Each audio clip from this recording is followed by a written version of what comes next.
नमस्कार सगळ्यांना. तर आता तुमच्या घरात कोणी नवीन सदस्य आला असेल, तर तुम्हाला त्याचं रेशन कार्डमध्ये जोडावं लागणार आहे. तर ते करण्यासाठी नक्की काय करावं लागणार आहे आणि 15 दिवसातच तुमचं नवीन सदस्याचं नाव रेशन कार्डवर कसं जोडलं जाणार आहे, हे व्हिडिओमध्ये आपण पाहणार आहोत. तर व्हिडिओ शेवटपर्यंत बघा आणि व्हिडिओला जास्त असं शेअर करा, म्हणजे सगळ्या लोकांना माहिती मिळेल की कमीत कमी दिवसात कसं नवीन सदस्याचं नाव आपल्या रेशन कार्डवर आपण जोडू शकतो. तर चला पाहूयात काय आहे. इथं अर्ज केला तर फक्त 15 दिवसात नवीन सदस्याचे नाव रेशन कार्डवर जोडले जाणार. पहा, तर रेशन कार्डवर जर तुम्हाला तुमच्या कुटुंबातील नवीन सदस्याचं नाव जोडायचं असेल, तर यासाठी फॉर्म 3 भरावा लागतो. हा फॉर्म ऑनलाईन किंवा ऑफलाईन दोन्ही पद्धतीने भरला जाऊ शकतो. हा फॉर्म सबमिट करताना तुम्हाला काही कागदपत्र देखील जमा करावे लागतात. म्हणजे ह्याचा फॉर्म तुम्ही ऑनलाईन भरू शकता आणि ऑफलाईन भरू शकता. त्यासाठी काही कागदपत्रही तुम्हाला लागणार आहेत. ती काय असणार बघूयात. रेशन कार्ड धारकांसाठी आजची बातमी खूपच कामाची ठरणार आहे. जर तुमचे रेशन कार्ड असेल आणि तुमच्या कार्डमध्ये तुम्हाला नवीन सदस्याचं नाव ॲड करायचे असेल, तर ही बातमी तुमच्यासाठी खूपच कामाची ठरणार आहे. खरे तर कुटुंबात नवीन बाळाचा जन्म झाल्यानंतर रेशन कार्डवर त्या बाळाचे नाव ॲड करावे लागते.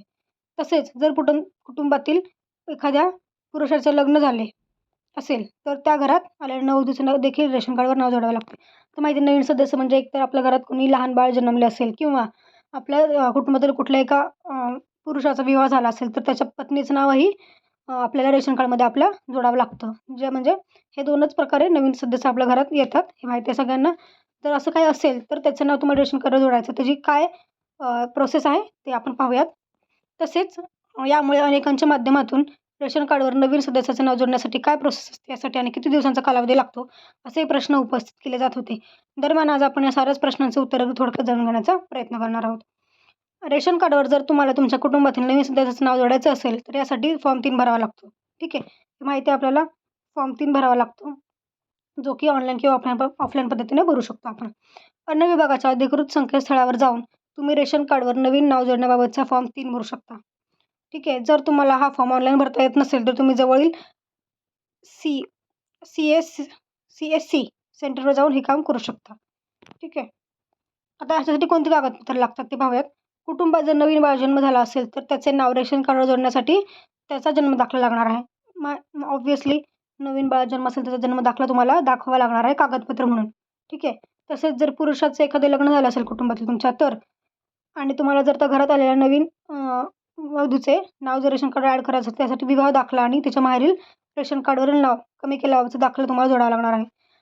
जर तुम्हाला तुमच्या नववधूचे घरात आलेल्या नववधूचे जर नाव जॉईन करायचं असेल किंवा जोडायचं असेल, तर त्यांचा विवाह दाखला म्हणजे तुमचं मॅरेज सर्टिफिकेट लागणार आहे. तसेच तिचं ज्या माहेरचं रेशन कार्ड होतं त्याच्यावर तिचं नाव कमी केलं आहे, याचाही दाखला तुम्हाला जोडावा लागणार आहे. म्हणजे जर प्रूफ तुम्हाला लागणार आहे की माहेरचंही रेशन कार्डवरचं नाव तुम्ही कमी केलं आहे, हा दाखला किंवा पुरावा तुम्हाला जोडावा लागणार आहे.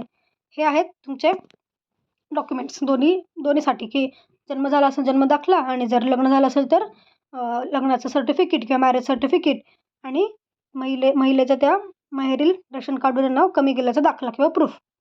तसेच या कागदपत्रांची पूर्तता केल्यानंतर अवघ्या काही दिवसात नवीन सदस्यांचे नाव रेशन कार्डवर ॲड होते. जाणकारांनी दिलेल्या माहितीनुसार या पद्धतीने अर्ज केला आणि योग्य कागदपत्र दिले, तर फक्त 15 दिवसात नवीन सदस्याचे नाव कार्डवर जोडले जाते. ठीक आहे. त्यामुळे जास्त कालावधी लागत नाही. तुमचं जर कागदपत्र सगळं क्लिअर असतील, सगळं व्यवस्थित असेल, तर तुमचं 15 दिवसाच्या आत तुम्हाला हे तुमचं नाव ॲड करून मिळणार आहे नवीन सदस्याचं. तर बघा, व्हिडिओ जास्त शेअर करा आणि व्हिडिओला लाईक करा. धन्यवाद.